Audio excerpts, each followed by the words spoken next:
Good morning बच्चों। तो आज कल हमने क्या पढ़ा था, पैरेललोग्राम लो। तो उस पर एक आध दो क्वेश्चन करते हैं बढ़िया बढ़िया से, है ना।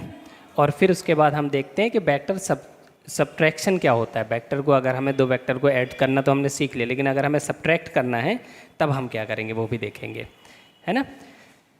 तो ढंग से देखते जाओ, पढ़ते जाओ भैया, बहुत ही इंपॉर्टेंट चीज़ें हैं ये सब, है ना। चलो, तो देखो, अगर मान लिया आपके पास दो वेक्टर हैं, एक ये रहा, ठीक है, और एक ये रहा। ये 5 न्यूटन है और ये भी 5 न्यूटन है, ठीक है। हमें इन दोनों का रिजल्टेंट बताना है। दोनों के बीच का जो एंगल है वो 120 डिग्री है। हमें दोनों के बीच का एंगल बताना है। अगर दोनों के बीच का एंगल क्या है, 120 डिग्री है। 5 न्यूटन है। तो आप क्या करोगे, सीधे फार्मूला लगाओगे। एक रेडीमेड फार्मूला भी बताया था मैंने, अगर दोनों वेक्टर सेम हो जाएं, ठीक है, तो उस फॉर्मूले से अगर इस क्वेश्चन को करोगे तो बड़े जल्दी हो जाएगा, है ना। बाकी पहला वाला फॉर्मूला भी लगाओगे। हमने पहला फॉर्मूला क्या देखा था, R is equal to root A square plus B square plus 2ab cos theta, ये देखा था हमने, है ना। और अगर एंगल देखना था तो tan alpha is equal to क्या था, b sine theta upon a plus B cos theta. ये दो फॉर्मूले देखे थे, लेकिन इनके फिर रेडीमेड फॉर्मूले देखे थे। जब theta is equal to 0, theta is equal to 180, 90, है ना, अगर इक्वल टू हो तब एंगल कैसे आएगा, और आपका रिजल्टेंट के मैग्नीट्यूड क्या होगा, डायरेक्शन क्या होगी, वो सारी चीज़ें हमने फाइंड की थी। तो यहाँ पे अगर हम देखें तो केस 4 की बात हो रही है, जहाँ पे दोनों क्या थे, सेम थे। तो ये रिजल्टेंट हमारा क्या हो जाता था, रिजल्टेंट हमारा हो जाता था 2a कॉस थीटा बाई 2, और एंगल क्या हो जाता था, एंगल हो जाता था alpha is equal to theta by 2, है ना। तो यही था ना फोर्थ केस। तो जल्दी हो जाएगा, बस ये है, वरना ये फॉर्मूला भी लगाओगे तब भी आपका आंसर आएगा, कोई दिक्कत नहीं आएगी आपको, ठीक है। तो यहाँ पे अगर हम देखें तो a की वैल्यू क्या है, 5, तो 2 into 5 into cos theta by 2 मतलब 120/2, 120 डिवाइड बाई 2 मतलब 60 डिग्री। और कॉस 60 की वैल्यू क्या होती है किसी को पता, 1/2 होती है, ठीक है। तो यहाँ पे 2 से 2 कैंसिल, आंसर क्या आ जाएगा, 5 न्यूटन। डायरेक्शन अगर हम देखें तो 120/2 मतलब 60 डिग्री।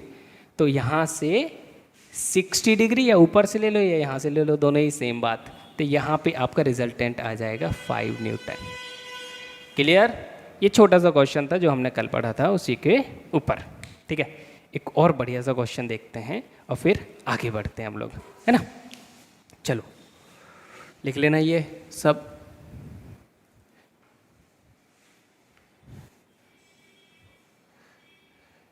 देखो नेक्स्ट आपका क्या है, एक क्वेश्चन आपका ये है कि एक वेक्टर आपका इधर है, ये याद भी रख सकते हो। ये छोटा सा क्वेश्चन है एज अ क्वेश्चन, और आपको याद भी रखना है ये वैल्यूज़, ठीक है। यहाँ पे अगर आपका 4 न्यूटन है और यहाँ पे आपका 3 न्यूटन है, यहाँ पे आपका क्या है, 3 न्यूटन है, ये 3 न्यूटन है, याद भी रख लेना चाहो तो, ठीक है। तो इन दोनों का अगर हमें रिजल्टेंट बताना हो तो हम कैसे बताएंगे, तो फॉर्मूला लगाएंगे, बस आंसर आ जाएगा, ठीक है। तो यहाँ पे अगर हम देखें तो आंसर कितना आएगा या क्या आंसर आएगा, अगर हमें वो निकालना है, ठीक है। तो यहाँ पे अगर हम देखें तो हम r इज इक्वल टू क्या लगाएंगे, रूट 3 का स्क्वायर प्लस 4 का square plus 2 into 3 into 4 into यहाँ पे 90 है, ये दोनों क्या है 90, तो ये वाला टर्म तो 0 हो जाएगा 90 वाले केस में। तो यहाँ पे क्या हो जाएगा, रूट 25 मतलब 5 न्यूटन आंसर आएगा आपका। अगर एंगल निकालना है तो एंगल निकालने के लिए tan अल्फा वाला, तो 90 वाले केस में क्या होता था, b/a मतलब 3/4, ठीक है। तो अल्फा इज इक्वल टू अगर हम देखें 3/4 जो आपकी वैल्यू होती है, ये वैल्यू होती है tan alpha is equal to tan 37 की। तो अल्फा इज इक्वल टू आ जाएगा 37 डिग्री, ठीक है। तो चाहो तो ये वैल्यू याद रख लो, चाहो तो आप निकालना सीख लो, कोई दिक्कत नहीं है। हाँ, चाहो तो ये वैल्यू याद रख सकते हो आप, ठीक है। एक छोटा सा राइट एंगल ट्राइंगल होता है, अगर ये आपका 4 है, ये आपका 3 है, या फिर ये 4 है और ये आपका 3 है, ठीक है, और ये तो ये क्या होगा, 5 होगा, ठीक है। ये एंगल अगर थीटा है तो sine theta is equal to क्या हो जाएगा, 3/5, याद रख लेना ये value 3/5। Cos theta is equal to क्या हो जाएगा, 4/5 है ना, और tan theta is equal to क्या हो जाएगा, और ये वैल्यू जो थीटा की वैल्यू होती है यहाँ पे 37 होता है, ये क्या होता है 37, और ये आपका होगा 53 डिग्री। ठीक है, तो ये वैल्यू बेसिकली किसकी है 37 की, 37 की वैल्यू हो जाएगी 3/5।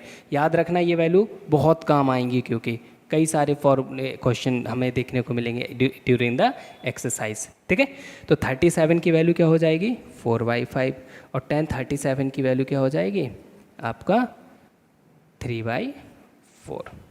ठीक है, ऐसे ही हम क्या लिख सकते हैं, ये वैल्यू 37 के लिए, ऐसे ही 53 के लिए लिख सकते हैं। तो साइन 53 इज इक्वल टू क्या हो जाएगा 4/5, और कॉस 53 इज इक्वल टू हो जाएगा 3/5, और tan 53 इज इक्वल टू हो जाएगा 4/3। समझ में आ गया, वैल्यू याद रखनी है, ये सब याद रह जाएंगी, धीरे धीरे हो जाएंगी, कोई दिक्कत नहीं है ना। चलो मिटाते हैं इसे, थोड़ा सा सब्सट्रैक्शन देखते हैं वेक्टर का, बाकी और भी क्वेश्चन की प्रैक्टिस करेंगे, कंटिन्यू चलता रहेगा आपका ये। लर्निंग नेवर एंडिंग प्रोसेस है यार। देखो अगर आपने सीखना छोड़ दिया ना तो ये आप कुछ नया नहीं कर पाएंगे लाइफ में। जो लोग ये सोचते हैं कि स्कूल में पढ़ लिया बस काम हो गया, उतनी ही पढ़ाई से काम चल जाएगा, तो एक लिमिट के बाद वो रुक जाते हैं। लेकिन अगर आप में इच्छा है सीखने की तो आप हमेशा ग्रोथ, मतलब ऐसी एक स्टेट ऑफ मोशन में होते हैं जिसमें ग्रोथ ही होती है। एक आध दो फेलर मिलते हैं, फेलर एक आध दो क्या बहुत भी मिल सकते हैं, लेकिन फिर भी आप में अगर सीखने की इच्छा है तो कंटिन्यूअसली आप आगे बढ़ते जाएंगे। बहुत छोटी छोटी चीज़ें हर किसी को पता होती हैं पर लोग फॉलो नहीं करते यार, दिक्कत वही है। किसको नहीं पता कि मसाला खाना नुकसान करता है, लेकिन लोग फिर भी खाते हैं ना। एक चीज़ होती है नॉलेज, और एक चीज़ होती है आपकी क्या, एक तो नॉलेज हो गई, दूसरी चीज़ हो गई अवेयरनेस। ठीक है, नॉलेज पता सबको है, नॉलेज सबको है, पर अवेयर कम है लोग, मतलब उन्हें फील नहीं आता है कि नहीं इससे नुकसान हो जाएगा। आगे बढ़ते हैं, थोड़ा सा कंटिन्यू करते हैं हम ये अपना, ये तो ज्ञान की बातें हैं। देखो अब हम सब्ट्रैक्शन की अगर हम बात करें, सब्ट्रैक्शन ऑफ वेक्टर, अगर हमें दो वेक्टर को घटाना है, अगर हमें दो वेक्टर को घटाना है तब हम क्या करेंगे। देखो अगर एक वेक्टर ए है ये, ठीक है, और अगर एक वेक्टर आपका बी है ये, तो a प्लस बी तो आपको पता है, अगर इनका रिजल्टेंट अगर हम देखें तो a प्लस बी तो आपको पता है कैसे आता है, ये चीज़ तो आपको पता है ना। लेकिन अगर मैं लिखूं a माइनस बी, तब आप इसे कैसे फाइंड करेंगे, या इसका अगर मैग्नीट्यूड निकालना है तो आपके पास फॉर्मूला भी है, सीधे आप निकाल सकते हैं। ठीक है, इसे मैं r से डिनोट कर दे रहा हूँ और इसे मैं s से डिनोट कर दे रहा हूँ। ठीक है, तो ये रिजल्टेंट आपका ऐड तो आपको पता है कैसे करना है, लेकिन सब्ट्रैक्ट कैसे करेंगे। सब्ट्रैक्शन भी नथिंग, सब्ट्रैक्शन कुछ है ही नहीं, सब एडिशन ही है। सब्ट्रैक्शन का सीधा सा मतलब है जो आप निगेटिव में ले रहे हो ना, बस उसे अपोजिट करके ऐड कर दो। जैसे यहाँ पे अगर हम एडिशन वाले केस को पहले देखते हैं, तो यहाँ पे अगर हम देखें तो ये आपका b है और ये आपका a है। ठीक है, इनका रिजल्टेंट r यहाँ आ जाएगा, दोनों के बीच का एंगल थीटा ये r आ जाएगा। लेकिन हमें अगर सब्ट्रैक्ट करना है दोनों को, ये तो एडिशन वाली कंडीशन हो गई ये पूरी। ठीक है, अगर हमें सब्ट्रैक्ट करना है दोनों को तब कैसे करेंगे। देखो तो s इज इक्वल टू हमें लिखना है vector a minus vector b। तो माइनस वेक्टर b, इसे हम क्या लिख सकते हैं, हम ये भी कह सकते हैं vector a is equal to minus plus minus b। तो b क्या है नेगेटिव, माइनस b क्या है नेगेटिव ऑफ b है, और नेगेटिव हमने पढ़ा है। ठीक है, तो नेगेटिव ऑफ b अगर हम बनाएं तो डायरेक्शन चेंज हो जाएगा, डायरेक्शन और मैग्नीट्यूड वही रहने वाला है।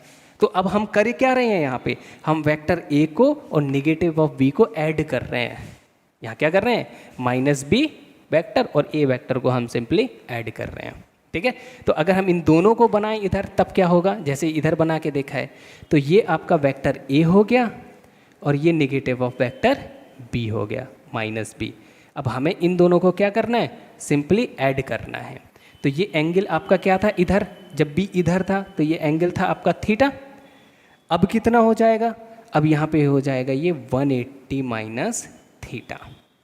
ठीक है, आगे बढ़ते हैं, एडिशन वाले फॉर्मूले आपको पता है, आर इज इक्वल टू क्या, अगर इसका मैग्नीट्यूड निकालना है तो root A square plus B square plus 2ab cos theta. ऐसे ही सब्सट्रैक्शन के लिए भी हम फॉर्मूला निकाल सकते हैं। ठीक है, तो आगे बढ़ते हैं, मैं इसे मिटा देता हूँ और इसे लिखा रहने देते हैं और आगे देखते हैं। ठीक है, चलिए जी, मिटा दिया मैंने इसे। तो अगर सब्सट्रैक्शन की बात होगी तो हमें क्या करना है, केवल जो दूसरा सब्ट्रैक्ट हो रहा है उसकी डायरेक्शन को अपोजिट कर देना है, 180 डिग्री घुमा देना है। जैसे b पहले कहाँ था, इधर था, अब b इधर हो गया है। ठीक है, तो यहाँ पे अगर हम देखें तो ये क्या है, नेगेटिव ऑफ b, ये क्या है, वेक्टर, ये वेक्टर नेगेटिव ऑफ b है। तो a को और नेगेटिव ऑफ b को अगर हम ऐड कर देंगे तो वो a माइनस बी ही होगा, वेक्टर a माइनस बी ही होगा। चलो ये चीज़ समझ में आ गई होगी। अब अगर हम देखें कि इसका रिजल्टेंट r का अगर हमें s का अगर हमें मैग्नीट्यूड चाहिए तो हम कैसे निकालेंगे, कुछ नहीं, इन दोनों को ऐड ही तो करना है।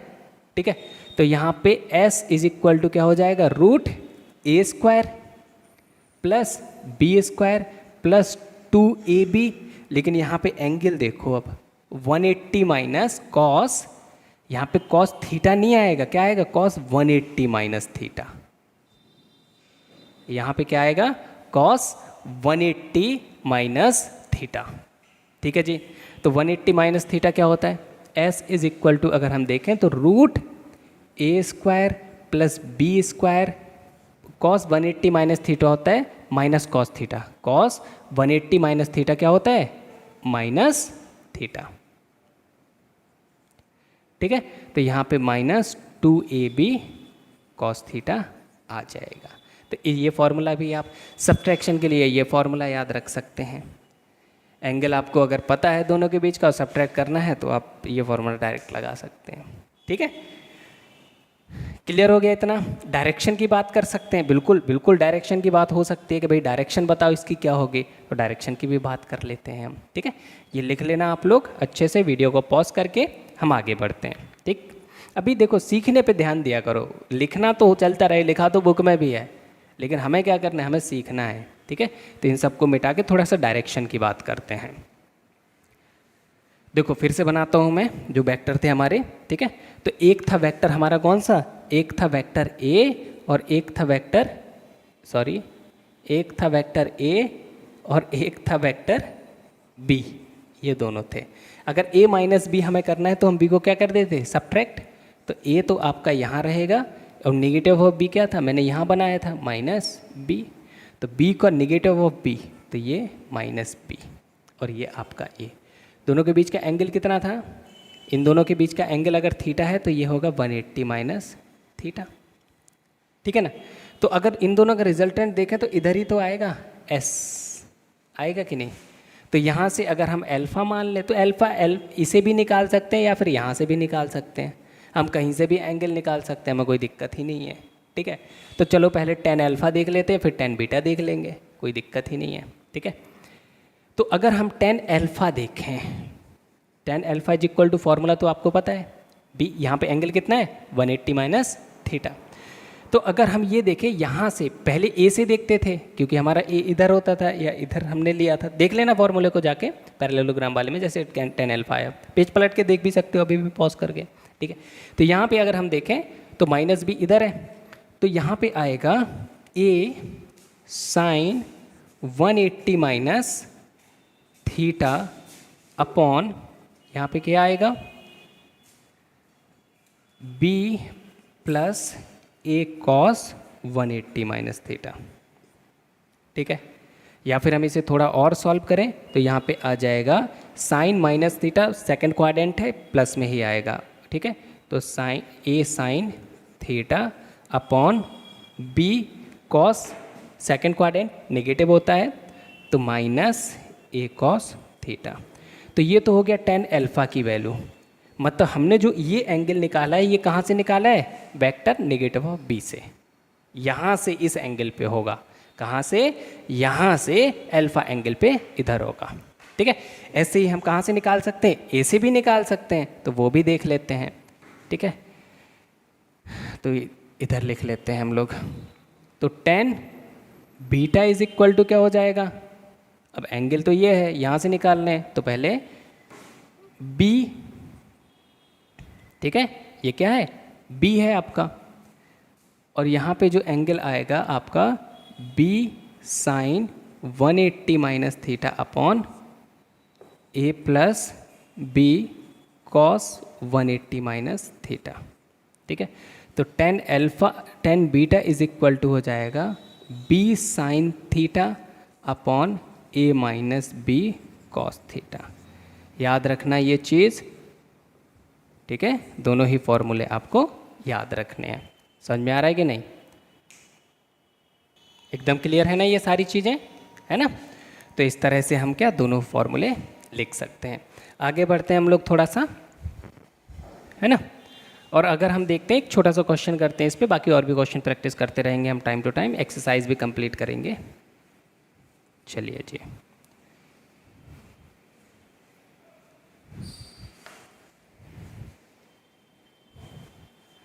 जैसे कि एक वेक्टर आपका इधर है, ठीक है, ये वेक्टर आपका कितना है, ये वेक्टर मान लिया मैंने 10 न्यूटन है, ठीक है, और एक आपका इधर, ये आपका ए मान लो या बी मान लो, जो भी आपको मानना है, ये वेक्टर बी है आपका, ये भी 10 न्यूटन ही है। सिंपल सा क्वेश्चन लेते हैं, ठीक है, दोनों के बीच का एंगल 60 है।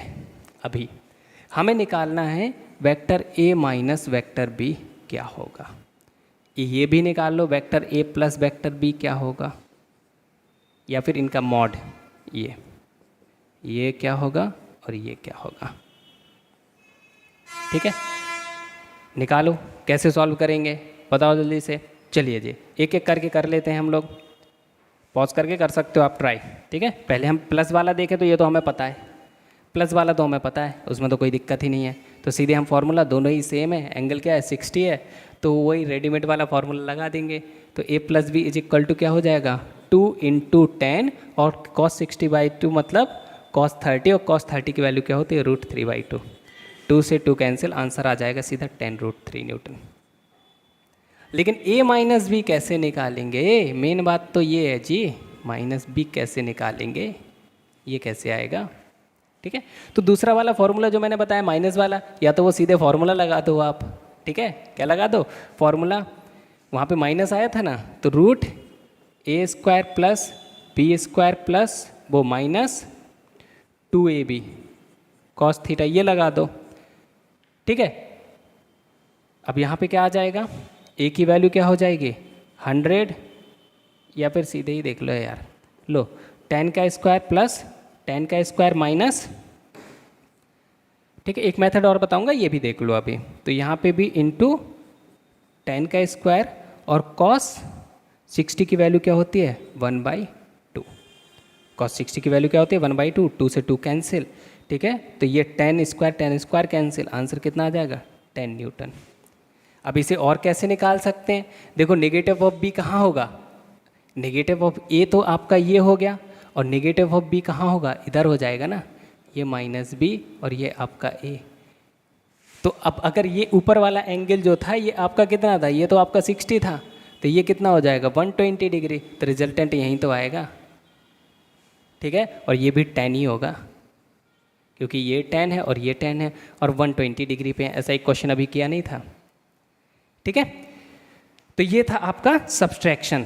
बाकी इस पर हम और भी क्वेश्चन करते रहेंगे। सब्सट्रैक्शन कुछ नहीं है, सिंपल क्या है, एडिशन ही है, बस जिसे सब्ट्रैक्ट करना है उसकी डायरेक्शन चेंज करके ऐड कर दो। ठीक है, फॉर्मूले याद रखो, या फिर देखो रटना सब कुछ नहीं है, कुछ चीज़ें रटी भी जाती हैं और वो ज़रूरी होती हैं, लेकिन अगर समझ के आप कर रहे हो और समझ रहे हो तो फिर रटने की ज़्यादा ज़रूरत पड़ेगी नहीं। रटना क्या होता है कि फॉर्मूला आपने रट लिया और आपको मतलब नहीं है ये कहाँ से आया कहाँ से नहीं आया, लेकिन अगर आपको पता है कहाँ से आया तो दिमाग में अच्छे से बैठेगा। ठीक है, चलो मिलते हैं फिर नेक्स्ट क्लास में। Good bye, tata, take care.